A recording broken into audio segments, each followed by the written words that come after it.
Now let's kind of switch gears and look at negative exponents. We'll also look at 0 as an exponent.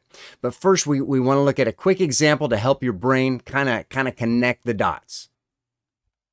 So let's look at 2 to the third power. So that means that we're going to have 3 2's being multiplied. 2 times 2 times 2. 2 times 2 makes 4, times 2 makes 8. Okay, next one. And we're just going to be looking at the pattern here.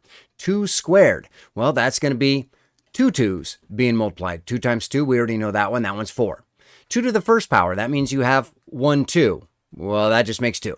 Okay, now follow the pattern here, okay, for 2 to the 0 power, because you might think it's 0, but it's not, okay? So follow this pattern here. We're going from 8 to 4 to 2, and we're taking away one factor of 2 each time. So we're basically dividing by 2. 8 divided by 2 makes 4, divided by 2 makes 2. 2 divided by 2 makes 1. So 2 to the 0 power is actually 1. It's not 0. Now let's keep going with our pattern here. Here we have 2 to the negative 1. Remember, what are we doing as we move to the right? We're dividing by 2. So 1 divided by 2 for this 2 to the negative 1 is going to make 1/2. Okay, keep going. Here we go. I got 2 to the negative 2.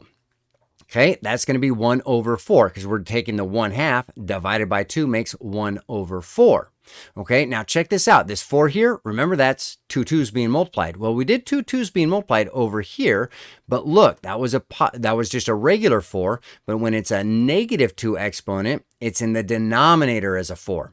Let's look at one more, right? 2 to the negative third power. Remember, we're still dividing by 2 here. So 1/4 divided by 2 is going to make 1/8. Well, remember what 8 was? 8 was 3 2's being multiplied. Well, this is going to be 3 2's being divided. And that's how we do 3 2's being divided. We put them in denominator, okay? So this negative 3 is the same thing as a positive 3, except in the numerator for the positive 3, it's going to be in the denominator if it's a negative exponent there. So we have this numerator, denominator, reciprocal, flip it type idea with the negative exponents. And again, with these ones here, you can think of this as 8 over 1, 4 over 1. So 1 over 8 and 8 over 1, those are reciprocals. They've been flipped.